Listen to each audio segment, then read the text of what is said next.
For the first time in his life, Jill was being praised. Voss said the party could not have defeated Demon King Valzard without him. Dane agreed right away. Rook said they would not even be alive if Jill had not guided them this far. Those words should have made him happy, and part of him really was happy, but it still felt wrong. He had never lived as someone people admired. He was born with the power to speak with the dead. From childhood, people feared him. He reacted to things no one else could see. He answered voices only he could hear. Even his parents looked at him like something was wrong. When he turned 15, the village pushed him out and called it independence. After that, his life became a long stretch of hunger and rejection. He had no talent for battle. His only gift was tied to spirits and ghosts, and no one wanted a man like that near them. Everything changed when Voss's party found him. Voss was a prodigy with twin swords. Dane was a heavy fighter with crushing power. Rook was a skilled archer. Jury supported the group with every kind of elemental magic. They saw value in Jill immediately. He could command tiny spirit fragments and send them through ruins, caves, and dungeons before anyone stepped inside. If the dead were nearby, he could learn even more. For a first-rate party, that made him the perfect mapper. For Jill, it felt like a miracle. He finally had food, work, and a place where people needed him. He stayed with them and followed them all the way to Valzard's castle. He could not fight like the others, so during the final battle he waited outside. Even so, he felt proud when they returned victorious. He had helped them reach that point, but that pride also made him decide something. Once they returned to the capital and were celebrated as heroes, he would quietly leave. He never truly saw himself as one of them. Jury noticed that at once. She was always the first to notice when he was troubled. More than once, her support had kept him moving. He could not pretend he felt nothing for her. That was why her kindness still had weight.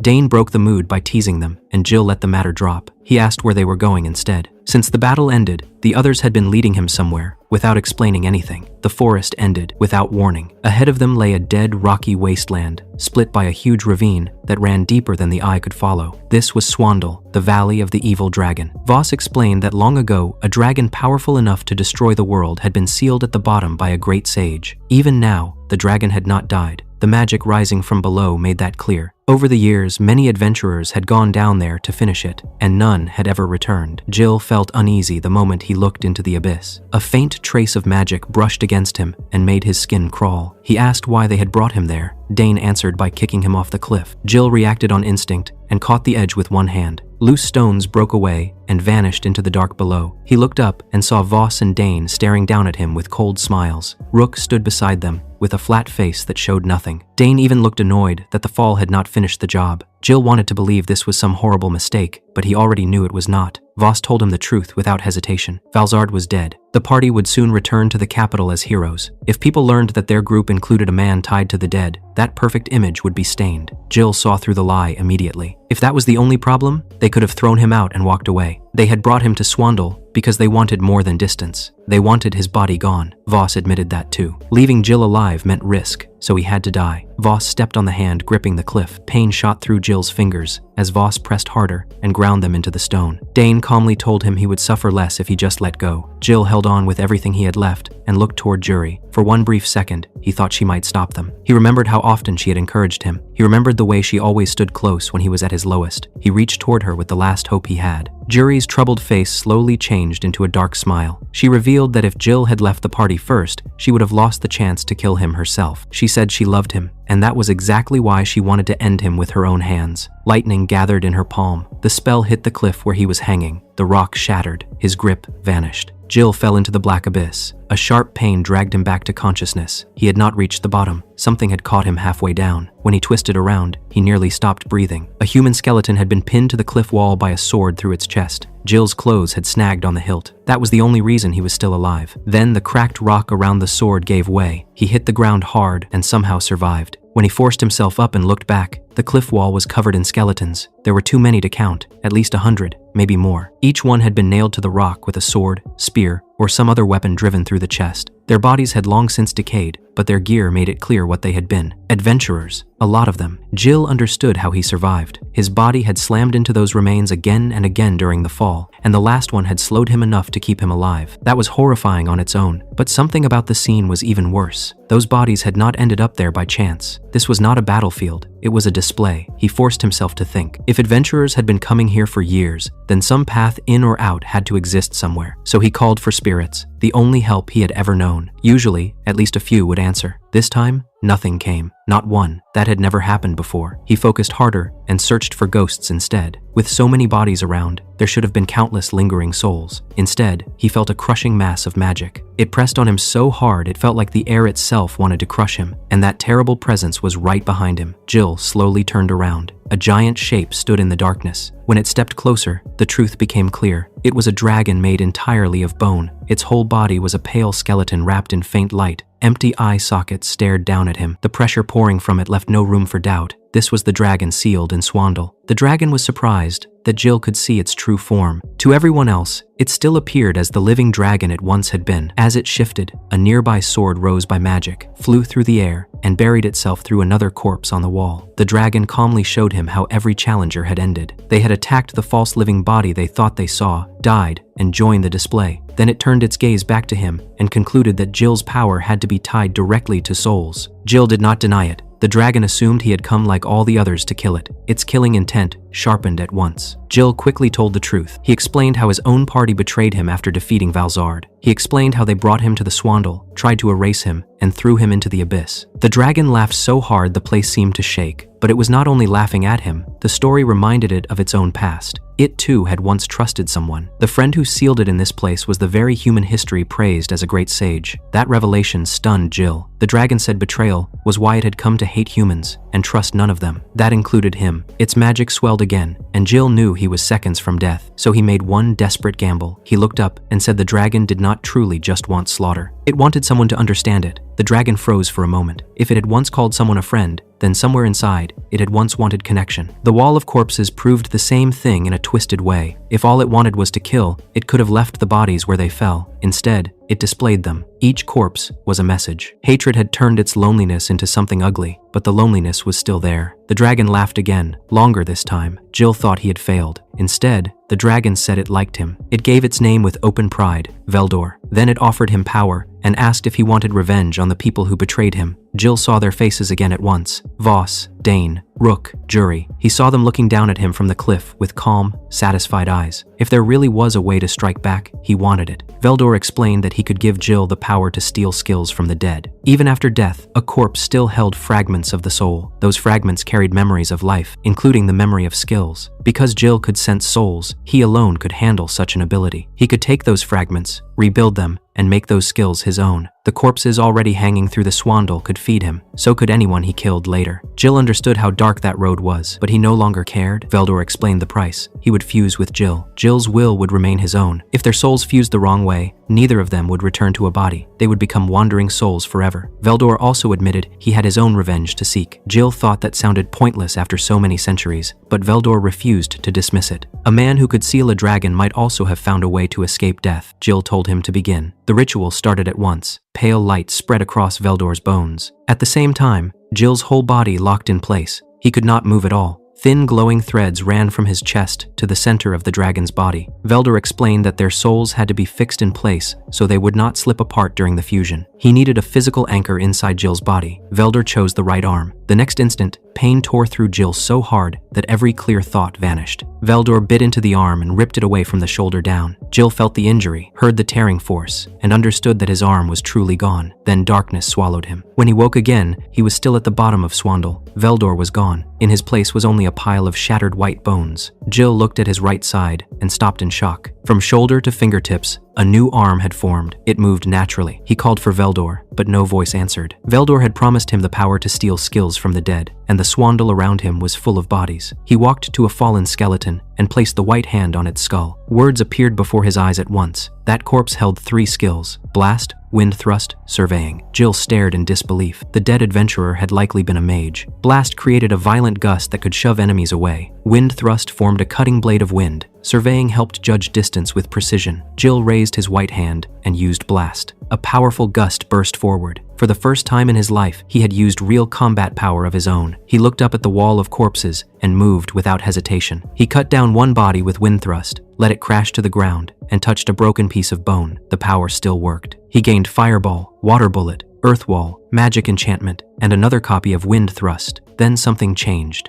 The duplicate did not stay separate. It fused and became a stronger skill called Thrust Fang. That changed everything. Duplicate skills were not wasted. Even a scattered bone still held value. He used Wind Thrust again and again to cut down the corpses pinned to the walls. Each new skill made the next one easier to use. By the time he finished, he had stripped every corpse in the Swandle. There had been more than 100 of them. The result was far beyond what he expected. He gained combat skills for many weapons and close combat. He also gained body enhancement, support skills, and elemental magic. Repeated skills merged and rose higher. Fire climbed until it became explosion magic. Wind rose into storm magic. Water turned into a deadly whirlpool spell. One thing bothered him. He did not gain a single light magic skill. Some of the dead had clearly been holy users, yet their remains gave him almost nothing in that area. Maybe Veldor's power was too deeply tied to darkness. Still, he had become far stronger than any normal adventurer. But normal adventurers were not his target. Voss and the others were different. They had rare gifts, powerful skills, and real battle talent. Jill did not want to merely beat them. He wanted to crush them. He had to leave the Swandle. A thin line of light waited far above him. He used Earthwall to create small footholds along the cliff. The abyss was deeper than he first thought. The climb was possible, yet too slow. That was when the spirits finally returned. Veldor's overwhelming power had driven them away before. Now that the dragon was gone, the Swandle had begun to breathe again. Seeing them gave him a better idea. He had a skill called Magic Enchantment. It let him place magic into objects. If he could place wind magic into weapons, then maybe he could place it into spirits too. He called more of them over and used magic enchantment on the whole group. Then he filled them with blast magic. Wind swirled around their soft little bodies at once. Jill ordered them to spread upward through the Swandle. One after another, they floated into place above him. He jumped onto the nearest one. The spirit held firm for an instant, then released the stored wind. The burst launched him upward like a cannon shot. Jill landed on the next spirit, then the next. Every step sent him even higher. The dark cliff walls blurred past. The first thing he saw was the same cliff where Voss and the others had betrayed him. That alone made his chest burn, but he pushed the feeling down and moved into the great forest. He had once traveled this route as the party's mapper, so he still remembered the land well enough. At first, he thought the nearest town should be his next stop. A town meant a graveyard. A graveyard meant more bodies and more skills. It sounded like the right path, but the forest gave him something else first. Hidden in the brush, he found a ghost standing over a dried corpse. Jill touched the remains and gained 2 small skills, trade and gathering. That fit the scene perfectly. The man had likely entered the forest to collect plants and sell them later. Jill quietly promised not to waste what he took. Then, he asked the ghost for one thing in return. He needed the direction of the road. The ghost raised an arm and pointed. Jill followed that line with his eyes and found a giant serpent waiting in the dark. It was an evil serpent, the same kind of monster Voss's party had once fought. It drained life from anything it coiled around. The corpse behind him made sense right away. The serpent had likely caught the man near the road and slowly drained him dry. The monster lunged before Jill could step away. Its body wrapped around him and began to tighten, but Jill had already used hardening and body enhancement. The serpent's scales began to glow faintly as it tried to drain his life. Jill answered with a storm skill he had just taken from the dead. Wind blades exploded from his body in every direction. When the storm ended, the evil serpent had been chopped into pieces. Jill looked down at the remains and tested another idea. If he could steal from humans, maybe he could steal from monsters too, and it worked. He gained a skill called Energy Drain. The thought of using it on Voss and the others pleased him more than it should have. If monsters also carried useful power, then the forest around him was no longer just a road. It was a hunting ground. So Jill stayed. He hunted one monster after another. Some monster powers were weak, some were strange or brutally effective. He was no longer a helpless mapper. He was becoming a collector of power who could answer almost any threat with something stolen from the dead. At one point, he killed a bloody bear. From it, he gained another copy of a skill called Mighty Arm that made 200 copies of the same monster skill. Only then did something new happen. The stacked skill evolved into a special skill. That made monster hunting even more valuable. He had hunted so much that the area itself had gone quiet. There was no point staying longer. Now he wanted more from humans. That made his next destination obvious. The royal capital of Glora was large enough to hold more graves than any small town. As soon as he entered the capital, he asked for the main cemetery and headed straight there. Gravestones spread across the land in huge numbers. Digging up every grave was impossible. Most of the dead here would be ordinary people, not fighters. He also felt some resistance to disturbing every grave without purpose. While he stood there thinking, an old man with white hair and a broom approached him. Jill smoothly hid the truth and claimed he had come to pay respects to the dead. The answer pleased the old man, but it also gave Jill something useful. This section held common graves. The graves of adventurers were in another area deeper inside the cemetery. That section even held the tomb of an ancient hero. The moment Jill heard that, his interest sharpened. The hero's tomb stood on raised stone near the back of the cemetery. A large statue rested above it. 2 strong men guarded the entrance. Jill hid in the shadows and studied it from a distance. If the ancient hero's body was really inside, then the skills sleeping there might be stronger than anything he had touched so far. He needed another way in.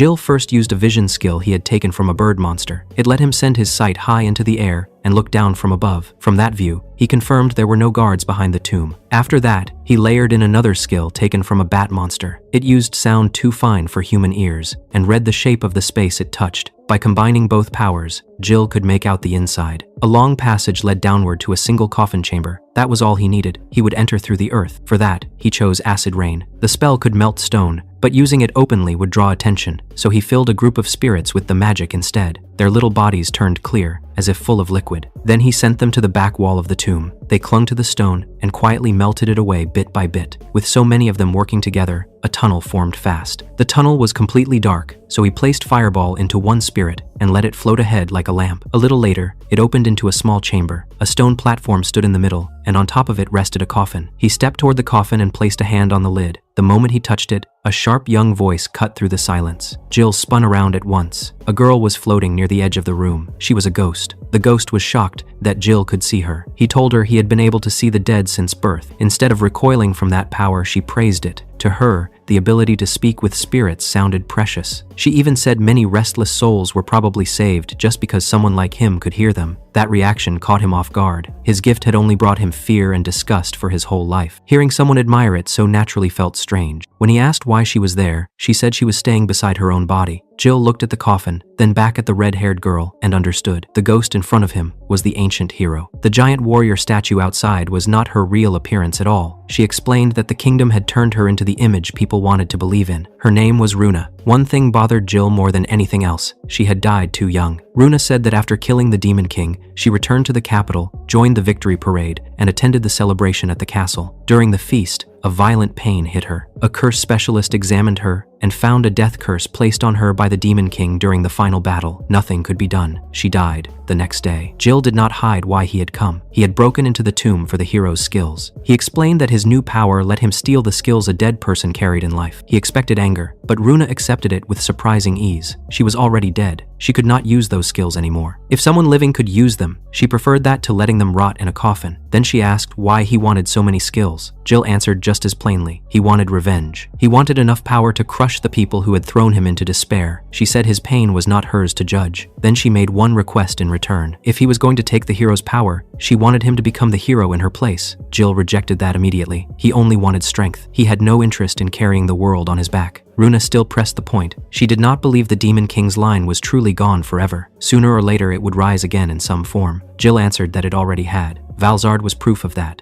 The shock on her face was real. While she had remained trapped in the tomb, the threat she feared had already returned. That only made her more determined. She said that if revenge was what pushed him forward, then he could keep that reason. But while chasing his own enemies, he should also deal with the Demon Kings. Jill still had no interest in becoming a savior, but Runa gave him something harder to ignore. Long ago, she had not fought alone. She had been part of a 4-person hero party. More than 100 years had passed, so the others were surely dead by now. But if Jill was willing to at least consider her request, she would guide him to them. Jill saw the value in that right away. Even if he did not care about the role of hero, the remains of the old hero party could hold skills far beyond normal fighters. He gave her a partial answer. He would think about the rest. In return, she would lead him to the others. Runa assumed that meant she would naturally travel with him. Jill had to explain the problem. She was a bound spirit. The reason her form looked so clear and solid was because she was tied to the tomb and the remains inside it. Spirits like that could not simply wander wherever they wanted. Runa had not understood that all. She had thought she was only trapped because the tomb was sealed from the outside. Jill could free her, but there was a cost. Once he cut the link to the tomb,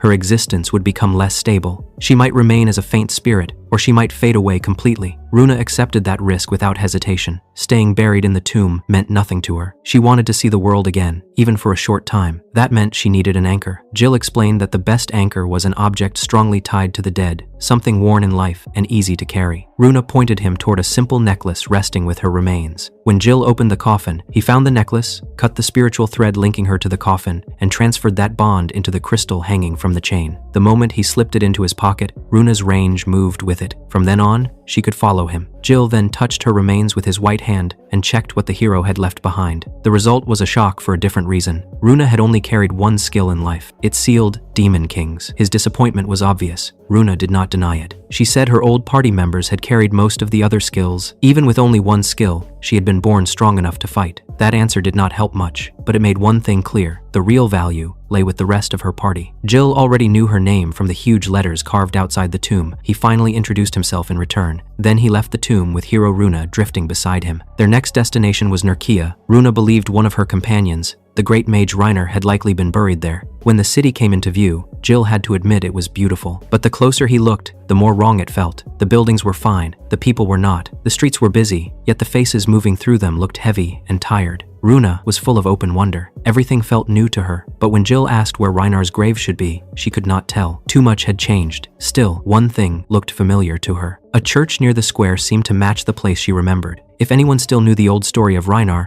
it would likely be there. Jill pushed open the church door and found trouble waiting inside. An elderly sister was being cornered by two armed men. They wore the same armor and acted like city soldiers. They insisted the church had donation money hidden away for the children living there and demanded she hand it over. They also claimed they were members of the Nurkia Knights and that the city stayed safe only because of them. Runa grew angry at once and wanted to step in. Jill stopped her. There was no point rushing in without understanding the situation. As a spirit, Runa could barely affect the living anyway. Jill had no reason to act before he saw the full picture, so he watched. The sister kept refusing. She said there was no money to give. She also tried to keep the children from growing afraid. One of the men only laughed and said frightened orphans disappearing from the place would not be a bad thing. Then he noticed her reaction to a nearby desk and walked over. When she rushed to stop him, he shoved her to the floor. He found a leather pouch in the drawer and checked the contents. Gold coins shone in his hand. The sister begged him to stop and said the money was meant to feed the children that month. The men did not care. They kicked her aside and stepped on her hand to silence her. That sight pulled Jill straight back to the cliff. He remembered Voss grinding his heel into Jill's fingers while he hung over the abyss. That was enough. He stepped fully into the room and stopped in front of them. He had come there for one reason. He wanted to know where the grave of the ancient mage Reiner could be found. The two men knew nothing. One noticed Jill was not from the city and changed tactics at once. They claimed outsiders had to pay an entry tax in Nurkia. Jill saw through the lie immediately. A real tax would never be collected like that. When he refused to play along, both men drew their swords and decided to take what they wanted by force. Jill used the chance to test himself against humans. The first man came at him with clean, practiced sword work. Jill read the movement and dodged by the smallest margin. The man was stunned, then immediately turned the first slash into a second with a follow-up strike skill. Since Jill had stolen the same kind of skill from many dead swordsmen, he slipped past that strike as well. Then the other soldier joined in. The two attacked together and tried to overwhelm him. Jill stopped dodging. He strengthened his left arm and caught one sword barehanded. His right arm, already strengthened by Veldor, caught the second. Both soldiers froze. Then Jill used a vibration skill. Both swords burst apart in his hands. The soldiers instantly dropped their bold act. They called it a misunderstanding, put the stolen money down, and ran. Jill let them go. Runa stared at him in open shock. She had just watched him use several advanced skills in a single fight, and she understood how abnormal that really was. When he explained that some of them had come from monsters, Runa was stunned all over again. The elderly sister finally recovered enough to thank him. Her name was Hannah, and she ran the orphanage inside the church. Jill asked about Reiner again. Hannah said Reiner had indeed been from Nurkia, and his grave had once stood in the central plaza. Jill looked back outside at the rubble and understood. That broken structure, it had been Reiner's grave. Hannah said the new lord of Nurkia had ordered it torn down. He claimed some ancient dead man could no longer stand as the symbol of the city. In its place, he wanted to raise a statue of himself. That alone was offensive enough, but the next part cut deeper. The new lord had not been some random noble. He was one of the men who claimed to have defeated Valzard. Hannah gave the name. It's Dane. Jill went completely still. He would never forget that man. Dane's smile, while kicking him into Swandle, was burned into his memory. Hannah added that Dane had been rewarded by the king after Valzard's fall, given a noble title, and placed in charge of Nurkia about a year earlier. Only then did another truth hit Jill. He had spent an entire year inside the Great Forest after escaping the Swandle. He had hunted monsters, stolen skills, and grown stronger for so long that he stopped noticing the passing of time. While he was buried in the wild, Dane had risen into wealth and power. Jill left the church and headed straight for the rubble in the plaza. Runa quickly understood what was on his mind. She quietly asked whether the new Lord Hannah mentioned was one of the people who betrayed him. Jill confirmed it at once. Together they searched the broken stone until they found the coffin near the center. The lid had already been opened. The inside was empty. If someone had destroyed the grave out of simple disrespect, the bones should have been smashed and left there with everything else. Instead, not even a fragment remained. That meant the remains had been removed on purpose. That person had to be Dane. This was also the perfect chance for revenge. He had already gathered enough power to face him. More than that, he knew Dane well. They had once traveled together. He knew the man's habits in battle. He knew the kind of power Dane relied on. First, he needed to find him. Jill lifted his eyes to the castle on the hill. Runa asked if he planned to investigate. He said yes. She insisted on coming. So without wasting another moment, they turned toward the castle. That night, Jill and Runa moved toward the castle on the hill. He avoided the front gate and circled to the rear instead. The back wall was high, smooth, and almost impossible to climb. That was exactly why he chose it.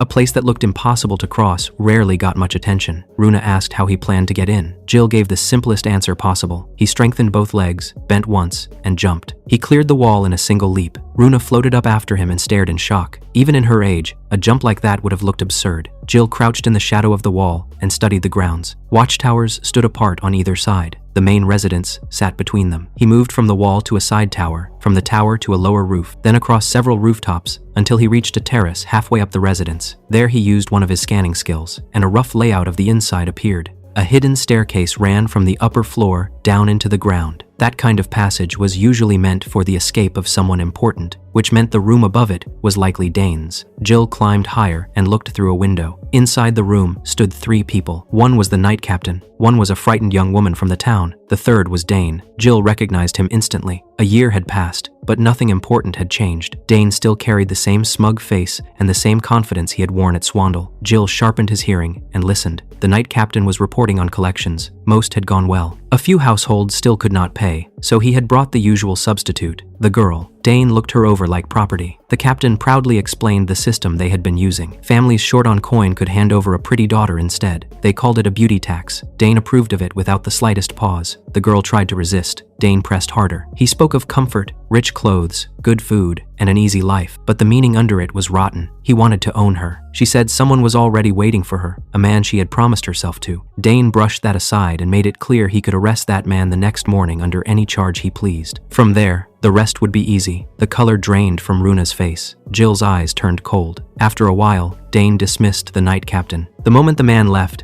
Dane locked the door behind him. The girl understood the danger right away. She backed away with trembling steps until the bed stopped her. Dane followed at a slow, relaxed pace, certain he was in complete control. Runa urged Jill to move, but he could not enter through that window. A spirit could slip through them. A living man could not, so he gave Runa a job. She was to pass through the wall, enter the room, and unlock the door from inside. Jill dropped to the next window and landed in a curved corridor outside Dane's room. 2 guards stood by the door. He already knew how to deal with them. During his year in the forest, he had taken a sleep skill from goblin shamans so many times that it had changed into something much worse. It no longer only forced sleep, it dragged the target into a chosen nightmare. He walked toward the guards without hiding. For a second they hesitated, trying to place him. Then suspicion rose. The nightmare skill reached both of them first. Their eyes rolled back and they collapsed without a sound. Jill stepped over them and stopped before the door. A moment later, a soft click came from inside. Runa had opened it. Before entering, Jill added one more layer to the plan. A silent barrier spread over the entire room. From that point on, any sound or scream made inside would die there. Then he opened the door and stepped in. Dane turned right away. At first, he clearly thought a guard had entered without permission. Then the light touched Jill's face, and everything in Dane's expression froze. He had believed Jill was dead. The shock lasted only a moment. After that, contempt returned. He mocked Jill for surviving the Swandle and treated the whole scene like a strange joke. Then his attitude shifted again. He tried warmth. He acted like an old comrade, meeting someone who had gotten lucky. He reached for a bottle, as if the two of them could sit and drink. When that failed, he pointed toward the girl on the bed and acted as though he could offer her instead. Jill ignored all of it. He had not come there for wine, excuses, or a staged reunion. He asked about Reinar's grave. Dane did not deny anything. He admitted that he had ordered the grave torn down. He admitted that the bones inside had been taken away. He had done it because Reinar still held meaning in Nurkia. Even after all those years, the old name could still become a symbol if the people ever turned restless enough. Dane wanted no symbol in the city except himself. That was why he planned to raise his own statue where Reinar's grave once stood. Removing the structure had not been enough. The bones had to disappear too. Then Jill asked where those bones had gone. Dane said he had them thrown into Lake Lucan near Mount Ragna in the south. Jill said nothing for a moment. Then he told Dane the second reason he had come: revenge. Dane burst out laughing. To him,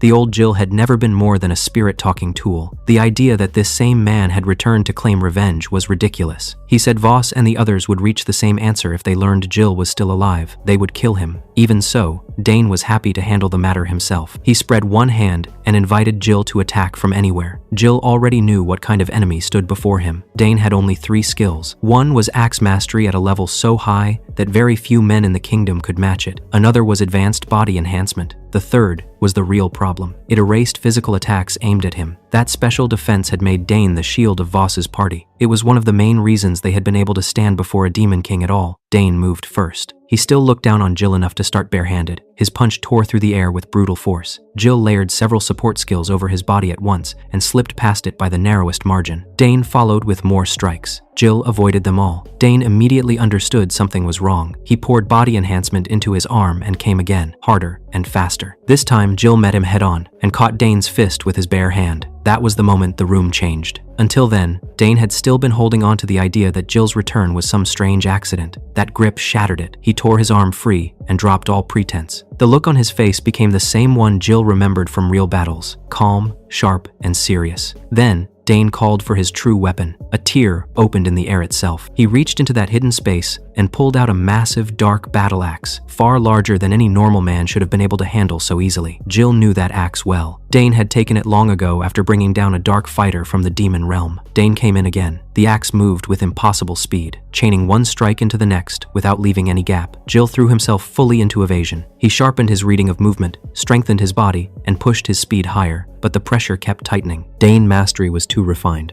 Every swing landed where Jill would need to go next. The axe itself greatly boosted Dane's physical power. It was not only a weapon, it was an amplifier. Jill knew he could not keep dodging forever. The next time the axe came down, he raised his right arm. The white arm caught the blade. Dane stared in disbelief. Before Dane could recover, Jill used the same vibration skill that had shattered the soldiers' swords in the church. The weapon burst apart in Dane's hands. For the first time that night, Dane looked truly shaken. Jill moved right then. He pulled back his right fist. Dane still believed in his special defense. That skill erased physical attacks, so under normal conditions a punch would mean nothing to him. But Jill had already thought beyond that. He wrapped fire around his white fist and drove it forward. Dane realized the danger too late. His special defense could erase physical force. It could not erase magic. At point-blank distance, there was no room left. Jill's burning fist crashed into his stomach. Fire burst through Dane's guard and covered him in flame. He screamed as the blast tore through his clothes and scorched his body. When the fire died down, his huge frame hit the floor in a smoking heap, but he was still alive. That did not disappoint Jill. It pleased him. He had not come all this way for a quick death. Dane tried to turn the situation around one more time. He laughed through the pain and said the fight had been too loud. By now, the guards should be on their way. Jill calmly told him the truth. Nothing from this room had escaped. Sound, impact, and fire had all died inside the barrier before they could reach the hall. The fear that crossed Dane's face after that was real. He instantly changed again and started begging. He blamed Voss. He claimed the betrayal at the gorge had only happened because he was pressured into it. He even tried to excuse the smile he wore that day by saying he had simply been born with that kind of face. Jill did not bother arguing. He answered with a small burst of lightning beside Dane's face. The flash cracked through the room and made Dane flinch so hard he nearly fell over. Then Jill asked the only question that mattered. If he had begged for his life back then, would Dane have spared him? Dane said nothing. That silence gave Jill all the answer he needed. Then he told him the truth. Leaving him alive would only mean more ruined people, more fear, and more deaths. Men like Dane did not stop on their own. That finally shattered Dane's nerve. He backed toward the wall, as far as his injured body could manage, and started begging again. He promised anything. He said he would do whatever Jill wanted as long as he was spared. Jill ignored the offer and asked a different question. He wanted to know where Reiner's bones had been thrown. Dane answered quickly that the remains had been dumped in Lake Lucan, near Mount Ragna in the south. The place was surrounded by deep forest and hard to search. That only made Jill more irritated. While Jill was still thinking about the lake, Dane suddenly lunged toward the bed. He grabbed the young woman with one arm and locked his other hand around her neck. Then his face twisted into ugly triumph. He shouted for Jill to remove the barrier at once. Otherwise, he would crush the girl's neck. Jill did not panic. He gave Dane a small round of applause instead. That reaction only confused him, but to Jill, it was useful. Dane had just proved exactly what kind of man he was. There was no room left for even the smallest hesitation. The next second, cold air cut through the room. 2 ice spears flashed out and pierced both of Dane's shoulders. The effect was immediate. His arms dropped at once. All strength left them, and the girl broke free and crawled across the floor in shock. Dane stared at his own useless arms and realized the nerves had been ruined. Jill quietly said that, looking back, he should have crippled those arms from the start. He raised his right hand again. Fire gathered around it. He told Dane that the earlier strike had only burned the outside. This time, he would burn him properly, from the inside. Then he promised him something even worse. Death would not end everything. The world beyond death was real, and Dane already knew that from watching Jill for so many years. But in Dane's case, Jill would not even allow the normal path of a soul. He would leave him behind as a low-grade spirit, tied forever to the world he feared. The color drained from Dane's face. He tried to beg one last time. Jill punched before he could finish. His burning fist drove into Dane's stomach, but that alone was not enough. Jill added the crushing force he had taken from countless bloody bears and drove the attack deeper. When his fist reached the center of Dane's body, he released the fire. Dane's whole body erupted in flames. The scream that followed no longer sounded human. It filled the room like the cry of a trapped beast. Little by little, the flames narrowed and died away. When it was over, only a blackened mass remained on the floor. Jill stood over it in silence, one down. There was satisfaction in it, but it did not fill him the way he once thought it would. Something still remained unfinished inside him. He crouched and placed his white hand on the remains. The skills came at once. He took Dane's Supreme Axe skill, Advanced Body Enhancement, and the special defense that erased physical attacks. Those were exactly the powers he expected. All of them had helped carry Dane to the point of standing beside a Demon King. The special defense mattered most. With that power in his hands, physical attacks would now mean almost nothing to him. Then another change followed. His own axe skill rose past its old limit. His body enhancement did too. He had reached a rank beyond what the world was supposed to have. A moment later, a new bonus skill appeared as well, one tied to the dark axe Dane had carried. Jill did not fully understand its value yet, but he could tell it was no small thing. When he finally looked up, Runa and the rescued girl were both staring at him. Runa rushed forward in relief, tried to throw herself at him,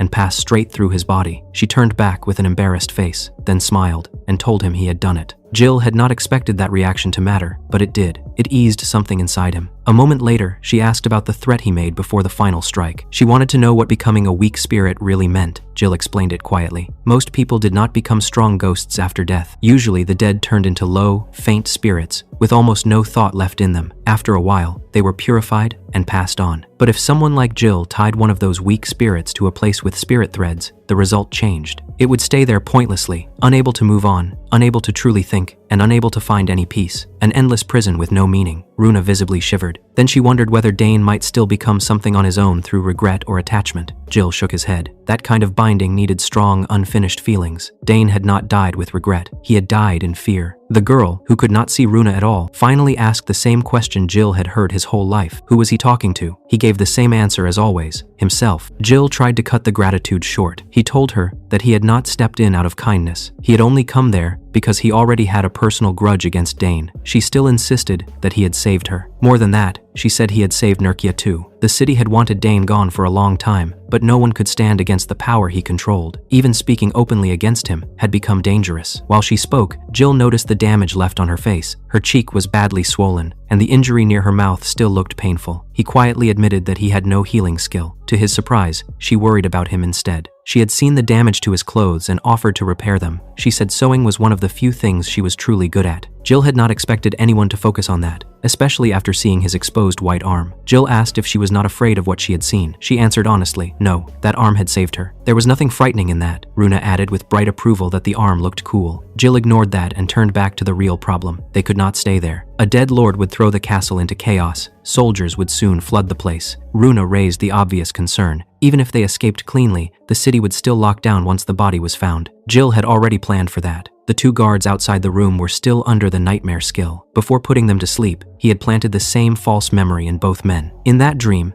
Dane had been crushed by guilt over his own actions and burned himself to death with lamp oil. When they woke and found the body, dream and reality would blur together. Since both of them would remember the same scene, others would either believe the story or at least suspect those guards before imagining an outside killer. He ended the talk there. It was time to move. When the young woman asked how, Jill did not answer with words. He simply stepped forward, caught her around the waist, and lifted her onto his shoulder. She let out a startled sound. Jill signaled Runa, ran to the far window at the end of the hall, planted one foot on the frame, strengthened his legs, and jumped into the night. The girl did not even finish her scream. She fainted before the fall truly began. By dawn, Jill and Runa had already left Nurkia and were heading south. Jill took her back home before leaving the city. He did not think suspicion would fall on her. Dane was huge, she was not, and the two guards outside the room would wake with the same false memory of their lord burning himself to death. By then, the castle should already be drowning in confusion. Their next destination was Lake Lucan near Mount Ragna, the place where Dane said Reinar's bones had been thrown. A large road ran through the foothills, so the route itself was simple. The real problem waited around the lake. The woods there were thick, the view was poor, and the place was known for swallowing travelers in heavy fog. Jill had once lived as a mapper, so he did not fear getting lost easily. Runa was in a bright mood during the trip. She had spent more than 100 years trapped in a tomb, and now everything felt new to her. But two things still frustrated her. She could not eat, no matter how good the food smelled, and she could not hold on to Jill even when she wanted to. Jill avoided that second problem by asking whether she had ever been near Lake Lucan before. Runa remembered something important right away. Long ago, her party had killed a fire dragon there. If the remains were still around, Jill might be able to take power from that too. After several more days on the road, they finally reached the lake. It sat deep in the forest at the foot of Mount Ragna. The water was clear. For a moment, the place looked too peaceful to hide bones and dragons. Then he turned to the real work. Jill called for spirits. More than 30 rose around the shore at once. Runa was delighted. She called them cute, and the spirits seemed to like her just as much. They gathered on her shoulders, hands, until she looked half buried under soft white fluff. Jill had never seen them react to anyone like that. Once the moment passed,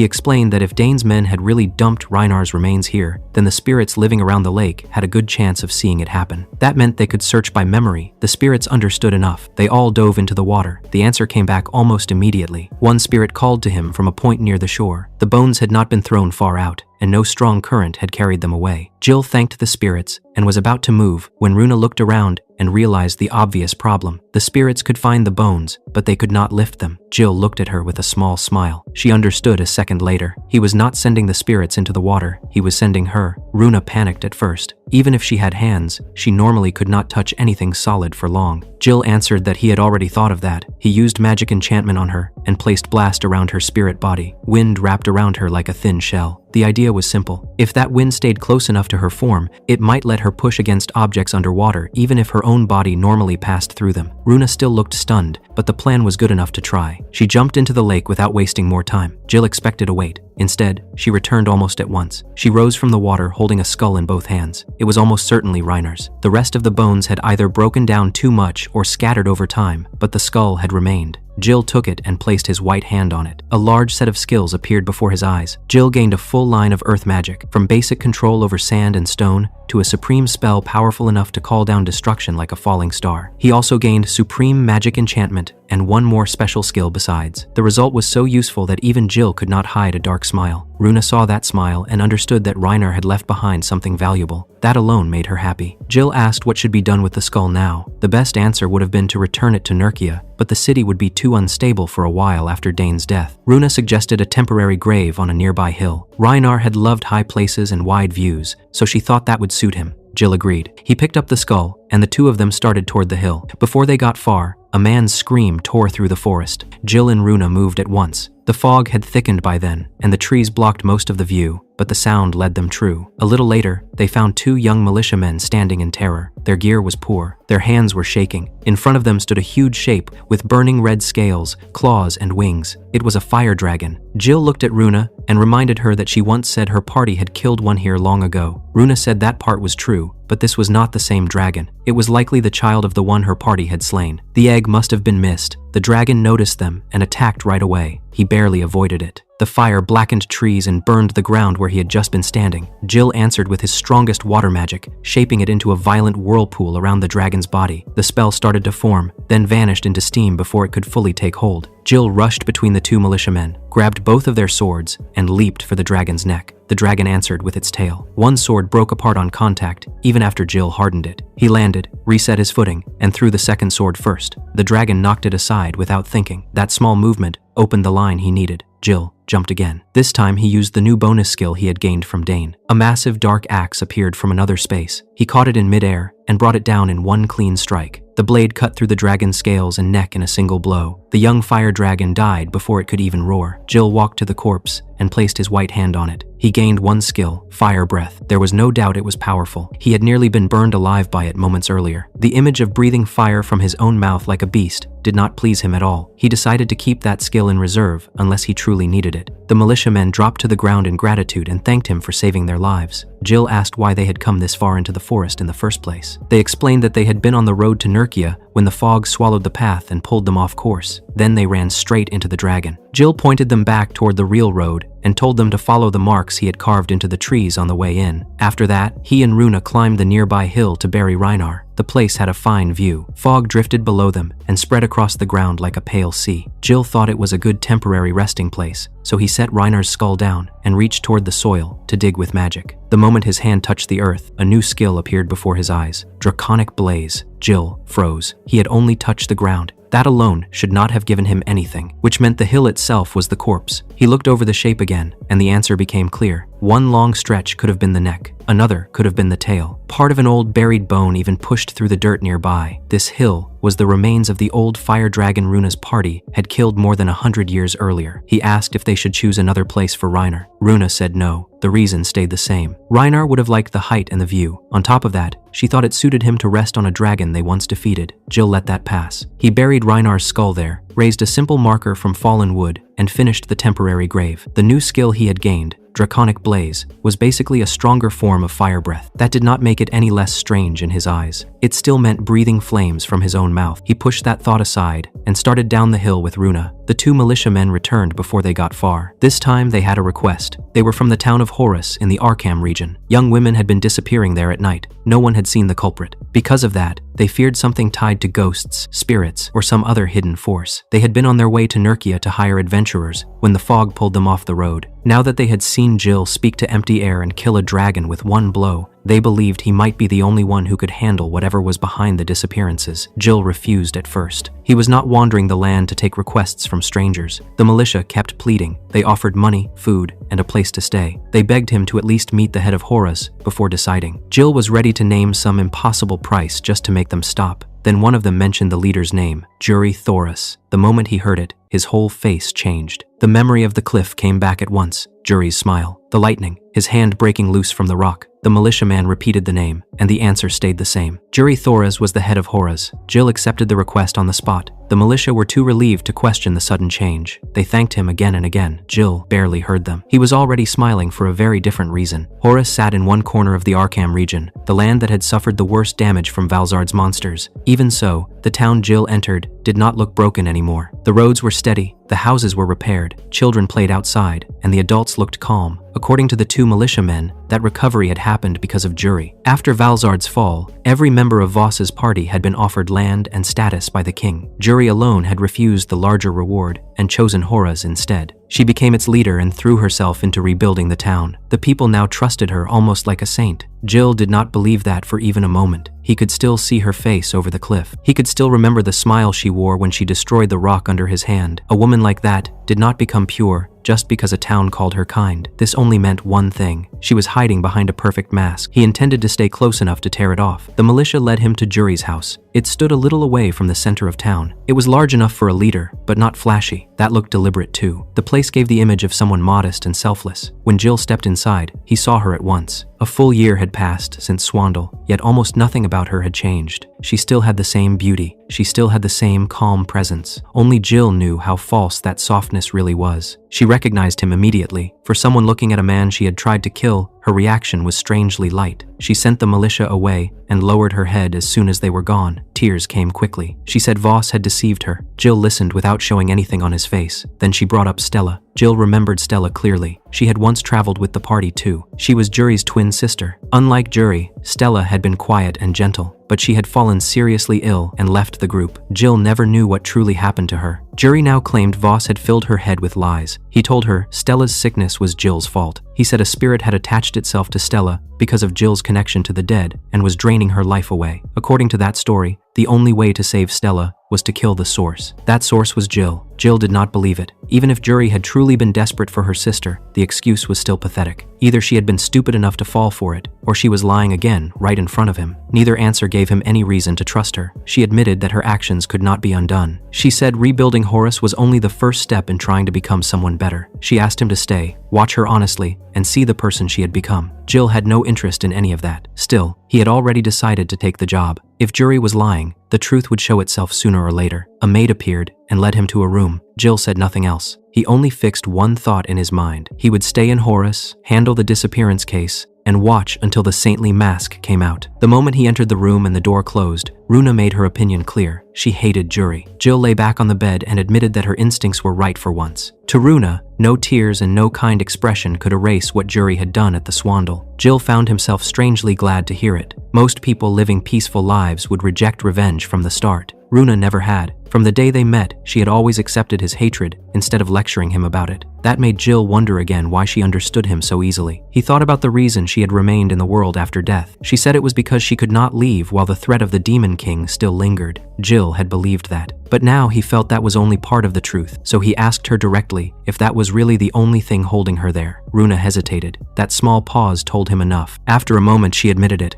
Duty was not the only thing she carried. Hatred was there too. Jill looked at her more carefully. She had always seemed bright, open, and almost too easy to smile. Hatred did not fit that image at all. Runa then told him the real story of her death. After the victory feast at the royal castle, a servant dressed in black had offered her a drink. She accepted it without suspicion. Soon after that, her vision blurred, her breathing became difficult, and her body stopped obeying her. At first, she thought the drink had simply hit her too hard. Then she realized something was very wrong. By the time she understood it, she could barely move. Later, she learned the truth. The drink had been poisoned. Jill felt cold anger rise inside him as she kept going. Runa said the kingdom likely saw her as a threat after the war. A hero powerful enough to kill a demon king was useful during a crisis. After the crisis, that same power became dangerous. If someone like her ever turned away from the throne or supported another side, the kingdom itself could be shaken. So the safest answer had been to remove her quietly and tell the world a cleaner story. The public got a noble lie about a death curse from the Demon King. The truth was much uglier. Jill listened in silence. None of it felt distant to him. It felt familiar. A person used when convenient, then discarded when no longer useful. Runa tried to make light of it. She said dying to poison after all her victories was not exactly a proud ending for a hero. The smile she wore while saying it looked thin and forced. Jill asked the question that mattered. Did she want revenge? Runa could not answer cleanly. The people who had betrayed her were already long dead. The current king was not the one who did it. Striking the kingdom now would only punish people who had nothing to do with it. She knew that. Still, the betrayal itself had never left her. In the end, she said she could only remain as she was. But the people suffering under the revived demon kings had nothing to do with her private pain. That was why she still wanted to help them. Runa pushed him again to take over her role one day. She said if he did, she might finally be able to leave this world in peace. Jill avoided that pressure the same way he always did. He pulled the blanket up, turned away, and said he was done talking for the night. Runa complained that it was unfair for him to sleep when she could not. Jill answered that this was exactly why he planned to rest while he still could. Runa hovered there with an unhappy face while he closed his eyes. Later that night, Runa drifted into a memory that still felt too close to her. She remembered waking on a hard, cold surface in a dark room. Her body felt heavy, her stomach twisted, and even breathing hurt. At first, she did not know where she was, but then she remembered the celebration, the drink. One belonged to the King of Glora, the other belonged to a younger man. That man calmly explained that the poison had been mixed with curse magic, had no taste or smell, and had been used in a dose large enough to kill even a hero. That was the moment Runa fully understood what had happened to her. The king leaned over her and quietly said it was for the good of the country. She wanted to ask why. She wanted to ask what all her fighting had meant. Her body no longer let her speak. She saw the other man clearly enough to burn him into memory. He was young and wore black, with sharp ears, pale skin, and cold golden eyes. He looked at her as if he were almost laughing. He was the one who had handed her the drink. That was the face she wanted to remember more than anything else before death took her. The memory broke there. Runa returned to the present with a jolt. Jill was asleep nearby. The room was still. Then she noticed something far more frightening than the memory itself. Her hands were fading. From the fingertips to the wrists, they were turning thin and almost see-through before returning to normal again. It happened in a slow, uneven flicker. The moment she saw it, she understood what it likely meant. Her existence was beginning to weaken. A small sound escaped her before she could stop it. Jill woke at once. He looked toward her and asked what had happened. Runa quickly hid both hands behind her back and forced a smile. She claimed it was nothing. The excuse sounded weak, even to her own ears. Jill looked at her face and understood right away that she was hiding something. Before he could press her further, someone knocked on the door. Jill first thought it might be the maid, but when he opened it, Juri was standing there. It was deep into the night. She asked to come in. Juri stood at the door in the middle of the night. She apologized for coming so late and asked for a little time. Jill had nothing he wanted to say to her, but he also had no reason to turn her away. He sat on the bed and waited. Juri did not speak right away. Instead, she brought up an old memory. Back when the party still traveled together, the two of them had once been separated from the others in Denez Forest and were forced to survive there alone until morning. Jill remembered it clearly. The forest had been soaked in evil energy. Spirits would not go near it. His usual way of scouting had become useless, and the monsters that moved there at night were too dangerous to fight head-on. So he and Juri had hidden and waited for daylight.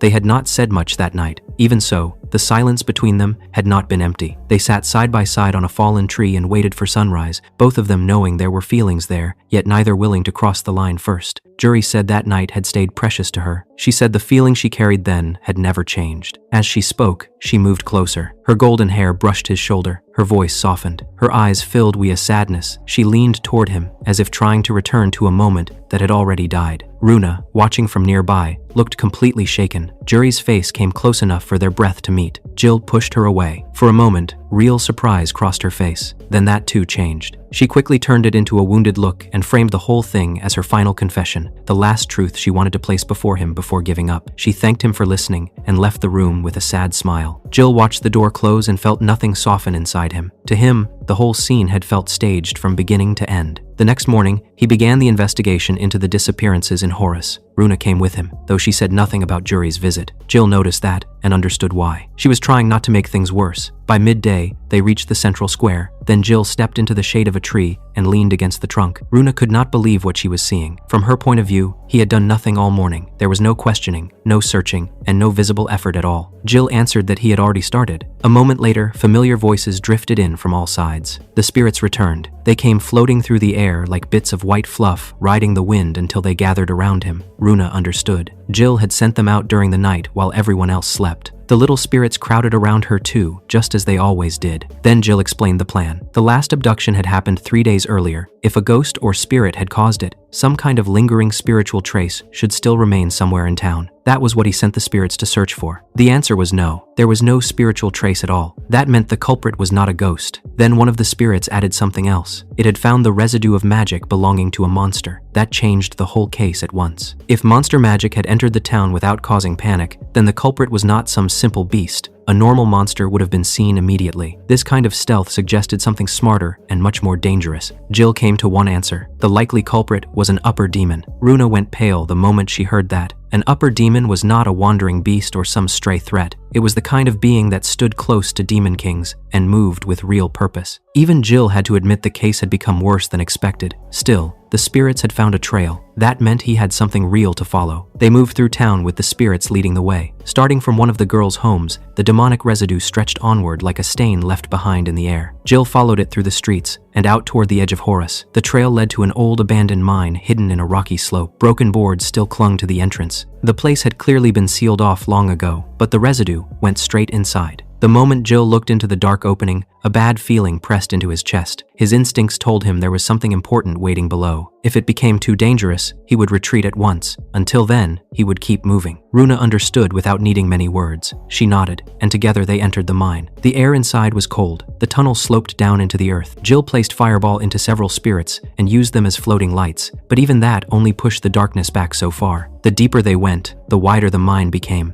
Eventually, the tunnel opened into a large chamber. Runa noticed the shapes first. Something was hanging from the wall ahead. Jill brightened the chamber with more light. Then both of them stopped. The walls were covered in corpses. They had dried down to skin and bone. Each one was hanging from a hook. A room built from cruelty and vanity. Runa covered her mouth in horror. Jill stared in silence. The sight alone told him this was the true source of the disappearances. He had only just started wondering why anyone would create something so vile when a voice rose from the darkness deeper in the mine. It looked calm, almost pleased. A woman stepped out of the dark and into the firelight. It was Juri. She looked at Jill with a smile and welcomed him to her dressing room. Jill looked at Juri and saw her real face at last. She did not bother denying anything. The night before had been his last chance. If he had accepted her then, she would have kept him beside her as something useful, a servant, a pet, a man, tied to her for the rest of his life. Since he rejected her, she had no reason to keep pretending. He glanced at the dead women hanging around the chamber and asked if this horror was hers too. She admitted it without shame. Those girls were the source of her beauty. She could drain the life force from beautiful young women and absorb it into herself. That let her stay young and lovely without end. To her, beauty was power. Men saw a beautiful woman, lowered their guard, and started moving for her before they even understood what they were doing. That was why Horus suited her so well. It was a small town. A few kind acts were enough to make the people trust her. After that, they would accept almost anything. The girls she disliked or envied simply vanished and became fuel for her body. That answer disgusted him, but the next truth was even worse. Juri said Stella had never been ruined by illness. She had done that herself. Stella shared the same face, yet in Juri's eyes, she looked even better. That alone made her impossible to endure. So she poisoned her own twin. The poison damaged Stella badly, but it did not kill her the way Juri wanted. A ruined body was not enough. Juri wanted her gone completely. So she locked Stella inside a coffin and left her there until hunger finished the rest. Then she flicked her hand and blasted open a rough wooden coffin standing near the wall. Stella lay inside. Her body was painfully thin, but her face was still clear enough to recognize at once. It was Juri's face, and not Juri's face at the same time. Her skin had kept a pale, eerie beauty even in death. The ropes in the coffin made it obvious how she had been treated in her final days. Jill understood one more thing. Stella had used light magic in life. In rare cases, traces of that power remained in the body even after death and slowed decay. Juri hated that most of all. Even after everything she did, Stella's beauty had not vanished the way she wanted. That only deepened her spite. Jill forced his eyes away from the coffin and asked the question that mattered now. He wanted to know where Juri got the power to steal life in the first place. Another voice answered before she could. A young man stepped out of the darkness behind her. He wore formal black clothes. The pressure around him confirmed what the demonic trace in the town had already suggested. He was an upper demon. Jill understood at once that this was the true source hiding behind Horus. Runa stopped moving. Jill only needed one look at her face to understand that something else was wrong. The demon's eyes shifted toward her, and he saw her clearly. That alone was strange enough. Most living humans could not see her at all. After a short pause, recognition appeared in his face. He identified her without hesitation as the hero who had been poisoned and abandoned. Jill asked if this was the man from the memory she carried to her death. Runa slowly nodded. She had only been half-conscious back then, but now that she was seeing him directly, she was certain. He was the one who gave her the poisoned drink. He was the one who stood beside the king and watched her die. The demon introduced himself as Gaster. He said he had once served the old demon king. His tone stayed calm and almost refined. Jill had no interest in his manners. The man in front of him had helped murder Runa. That alone was enough, he asked. Why would a demon give power to a human like Juri? Gaster answered that the reason was simple. They wanted the same things. Juri wanted beauty, control, and an easy way to bend a town to her will. The demons wanted influence inside human lands. Their interests matched. Juri was not the only one tied to them. Voss and the others had made the same kind of deal. He explained the arrangement began when the Voss's party entered Duquesne, the land ruled by Valzard. Hearing that, Jill understood why everything about them had felt wrong even before the betrayal at the Swandal. There really had been something rotten inside the group long before they tried to erase him. Then Gaster revealed the ugliest part of it all. Valzard had never truly died. The victory the kingdom celebrated was a lie from the start. Valzard's greatest weakness had been relying too much on raw power. Before losing that battle, he split his soul into 4 parts so he could return later. While waiting for that revival, Gaster decided the demons needed a quieter method. Not through force or open war, but through deceit, corruption, and control from within. That was why they worked with humans. By feeding power, support, and hidden help to Voss, Dane, Rook, and Juri, the demons gained hands inside Glora itself. In return, those 4 gained fame, title, authority, and the image of heroes. While the kingdom praised them for defeating a demon king, demons were already slipping into human land in disguised form and building their foothold from inside. The false victory opened every door they needed. Jill saw the truth of his own fall even more clearly after that. The party did not only want to throw away a man tied to death, they needed to erase someone who knew them too well and could one day notice the lie. His body had to disappear. It had also been cleanup. Gaster spoke of the whole plan with open pride. To him, Valzard's old way of ruling through fear alone had been crude. This new method was cleaner. Humans destroyed themselves far more easily when given the right push. A vain woman like Juri could hollow out a town from inside. Men like Dane could turn power into rule. Voss and Rook could do the same elsewhere. By the time Valzard fully returned, Glora would already be weakened from within. Jill mocked the idea that the demons were somehow wiser now. Gaster did not take offense. He only said that a useful servant needed to think beyond brute force. Then he turned his eyes toward Juri and told her it was time to remove Jill. She stepped forward with obvious pleasure. She admitted that quick deaths bored her. She preferred slow, painful ones. Deaths where the victim understood exactly how hopeless everything had become before the end. While Runa remained fixed on Gaster, he was the last face she saw before dying, the last piece of truth left behind from her own betrayal. Juri asked what kind of death he wanted. She listed one magical method after another with open pleasure. Fire, water, ice, lightning. She reminded him that she could use every element, so he could choose however he liked. Jill told her none of those choices suited him. Juri laughed, then raised one hand and cast Flood Jail. Water rushed around Jill from all sides,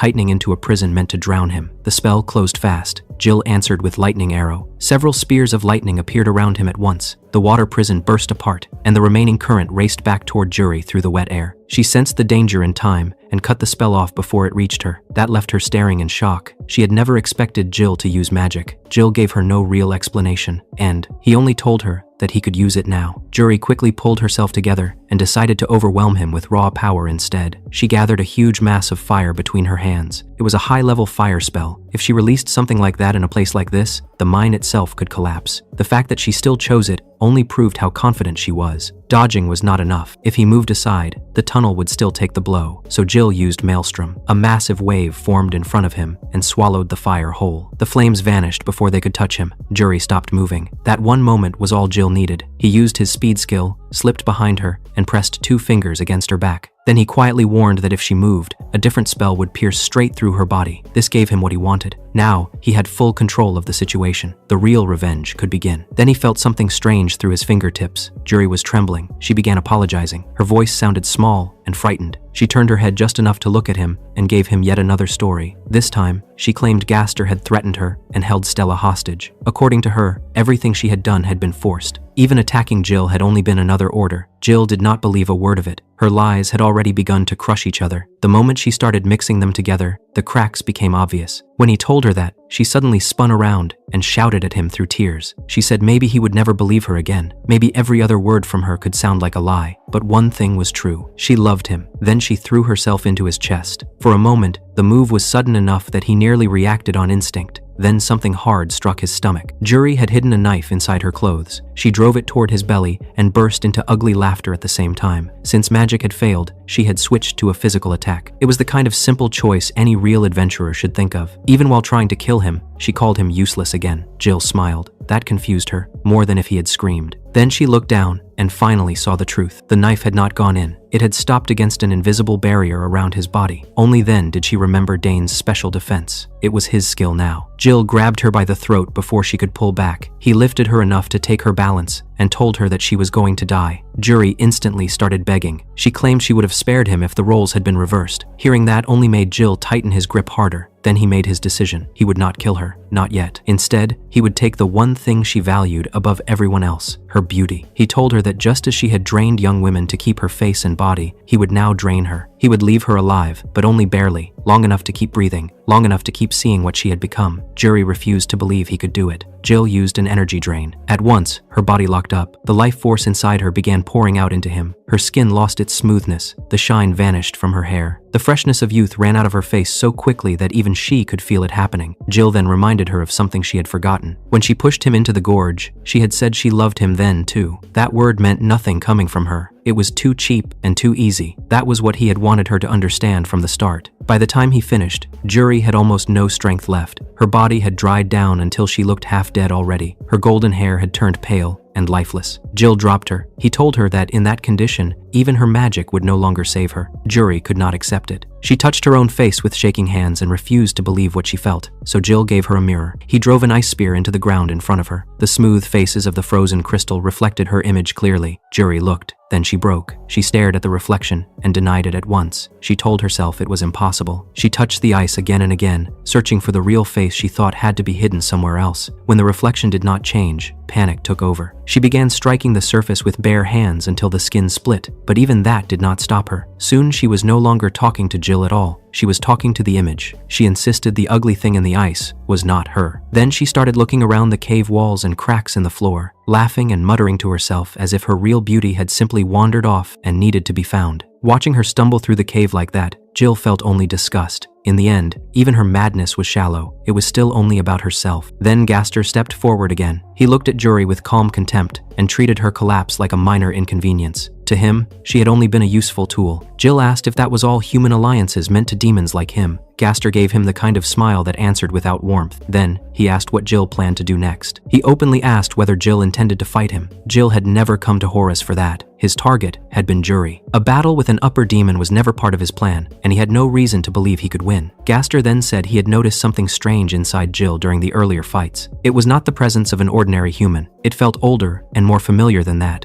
Jill immediately thought of Velder, but he kept his face still and only called himself a necromancer. Gaster then made an offer. He asked Jill to join the demons. He said Jill was different from other humans, and that difference made him valuable. Jill refused, without hesitation. The softness left Gaster's face at once. Jill had seen too much. That meant he would die there. Runa moved beside Jill and asked for one thing. She wanted magic placed on her body. The enemy in front of them was the same demon who had poisoned her and ended her life. If anyone had the right to face him, it was her. Jill did not argue with that, but she was still only a spirit. Even with anger driving her, she could not fight properly like that. Runa said she knew. She only wanted to do whatever she still could. Jill then asked what magic she wanted. To his surprise, she chose Soil Maker. Jill had taken that spell from Reiner. It created endless soil. He at first thought it would only make a useless mess if cast on a spirit, but Runa clearly had a plan, so he used magic enchantment on her. Soil began pouring out from the center of her spirit body, but instead of falling away, it stayed inside her outline and packed itself into the shape of a full body. In seconds, Runa stood there in a dense earth shell shaped around her soul. It was almost like a handmade golem built just for her. She rushed Gaster immediately. Her movement was sharp and fast. She turned the earth in her arm into a blade and attacked like a true fighter. Then, Gaster moved. Pale flame gathered around his hand, became a blade, and cut through her arm and weapon in one strike. The severed arm hit the ground and crumbled back into loose soil. Jill called her name, but Runa only smiled. More soil flowed into place and rebuilt the arm. The body worked like a golem after all. That gave her a way to fight, but it did not solve the real problem. She could keep moving, yet she still had no clean way to finish him. Gaster ignored her after that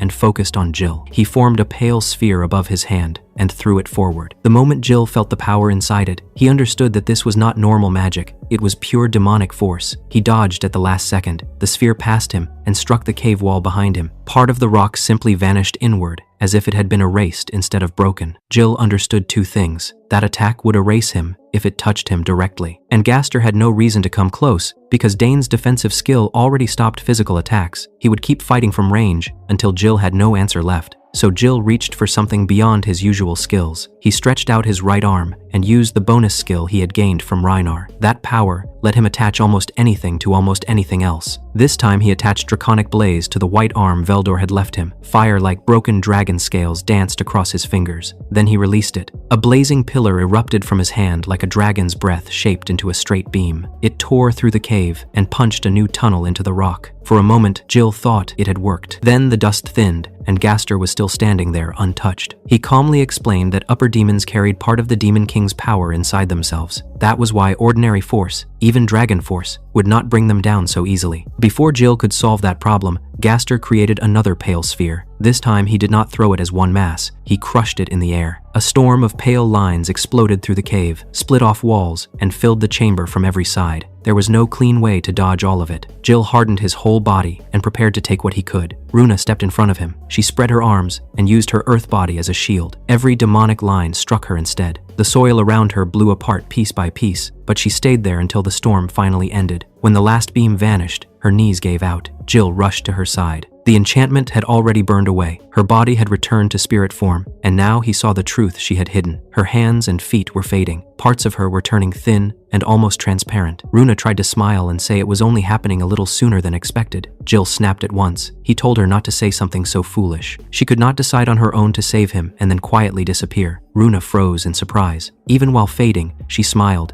and said it was the first time he had spoken so plainly about not wanting to lose her. Jill had no answer. He wanted to grab her, but he still could not touch her. That helplessness only made him angrier. Gaster walked closer and looked down on her with cold amusement. He said a stubborn spirit like her should have disappeared long ago. Runa still answered with a smile. She said she had always been hard to kill. Gaster raised another pale sphere and pointed it toward Jill's head. At that distance, Jill knew he had almost nothing left. He could dodge once, maybe twice, but that would not solve anything. Then Runa told him he could do it. Those simple words hit something deep enough to unlock the answer. Gaster carried part of the Demon King's power. Runa's unique skill existed for only one purpose: killing a Demon King. That meant it should work on Gaster too. Jill moved at once. He used every ounce of speed he had and slipped behind Gaster before the demon finished firing. Gaster mocked the position for one brief instant. Jill ignored him. He raised his right hand, and a blade of pure light formed from it. Then he drove it through Gaster's back. The demon choked in shock. Jill told him exactly what had pierced him. It was the hero's power that existed to destroy the Demon King. The wound was real. Blue liquid spilled from Gaster's chest. He staggered, unable to hide his surprise. Jill had guessed right. Runa's power worked on him far more cleanly than anything else, but Gaster still refused to die there. He admitted that this new power had gone beyond his expectations and said that killing Jill would now require proper preparation. Then his body began fading into the air. He vanished like mist, pulled back into darkness. Jill thought about chasing him. Then he looked at Runa and knew that was not the choice he could make. He went to her first. Runa was fading fast now, but she still looked pleased. She said she knew he would figure it out, and that he had finally used her power the right way. Then she joked that he could now take over as the next hero while she left in peace. Jill rejected that immediately. He told her to forget it. He had said he would think about it before, but that answer was gone now. He was not made for that role. That only confused Runa more. So Jill told her what he had really decided. Instead of him becoming the next hero, she should do it herself. Runa stared at him like he had lost his mind. Among the new powers he had gained was one that let him attach almost anything to almost anything else. To show her, he picked up 2 small stones and pressed them together. With that skill, he fused them into one larger stone. Runa went completely still. Jill then said, if that skill could attach objects and powers like this, then in theory, it could also attach a soul to a body. That meant there was a chance, not a certainty, but a real chance, that he could place Runa's soul into a new body and return her to life. Runa asked if something like that was even possible. Jill told her that in theory it was, but he had never tried it. It could fail. He made sure she understood that before deciding. Runa did not hesitate for long. She said yes almost at once. She did not want to vanish, and more than that, she wanted to stay with him longer. The last part slipped out, and she immediately became embarrassed. Jill did not press her. He only moved to the next problem. They would need a body. Runa quickly made one thing clear. She would not steal the life of another living person. Jill said he had never meant that. They would use a dead body. Then he lifted his eyes toward the coffin. Inside it lay Stella. There were many dead girls in the cave, but every one of them had already been drained by Jury and dried into a shell. Stella's body was different. The light magic that had once filled her had preserved her far better than the others. Jill did not know how long she had been dead, but she still looked almost fresh, as if she might wake at any moment. With the situation getting worse by the second, there was no better choice. Jill said they would use Stella's body. Runa hesitated right away. Stella had once been Jill's companion, and using her body felt wrong. Jill answered simply, a vessel had to be in good condition, and Stella's body was the only one there that met that condition. Runa did not have time left to search for anything else. He then pointed out the other option.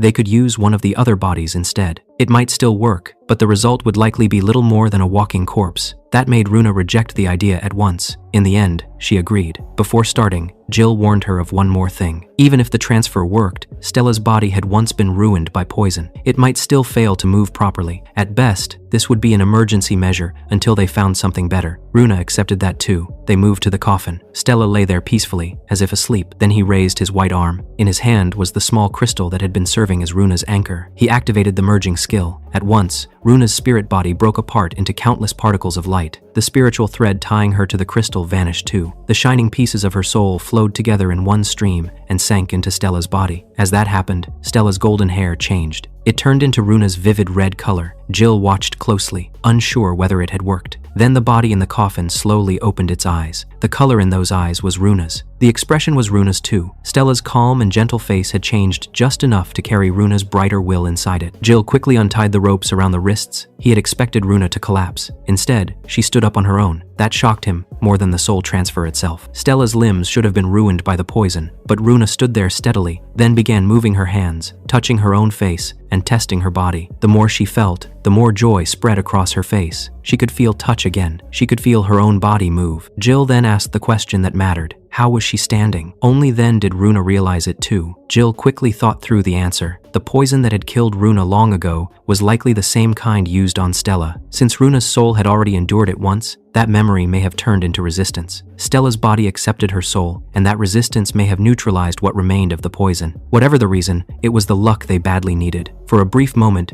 Jill even felt as if Stella herself had helped them. He asked whether Runa felt fine. She said she did. Jill still warned her that the body was only temporary. Problems could still appear later, but he also told her the most important part. The skill showed no clear time limit. Unless he released it himself, she should be able to stay in that body. That answer made Runa burst with joy. She spun around, laughed, and celebrated being alive again. Watching her like that felt strangely confusing to Jill. Stella had never moved with that kind of open, playful energy, yet Jury's face still lingered in those features too. The mix of Stella's body and Runa's spirit gave him a feeling he could not sort out. Then Runa suddenly rushed him. She wrapped her arms around him and held him tightly. This time, she did not pass through him. Jill froze for a moment. He could feel her hair against his face and her body pressed against his. Runa thanked him quietly. Jill tried to brush it aside and said he had only done what he could, but Runa refused to let that answer stand. To her, this was far beyond ordinary kindness. Very few people would have done this much. Then she pulled back just enough to look into his eyes. Their faces were close, so close that their foreheads almost touched. For a long moment, neither of them spoke. The silence felt heavy. Runa's cheeks grew faintly warm, and when she softly said his name, Jill felt himself tense. Unable to bear the silence any longer, he awkwardly told her she should probably let go. Runa was not pleased. She said she wanted to stay like that a little longer. It had been more than 100 years since she last felt something like this. She asked him to let her have that much. Jill tried to argue that it did not have to be him. Runa answered at once that he was the only one she knew. When he asked how long she planned to stay attached to him, she answered with complete seriousness. An hour. Jill stared at her in disbelief. Runa insisted she meant it, and so, in the dark of that cave, the two of them stayed holding each other for a long while.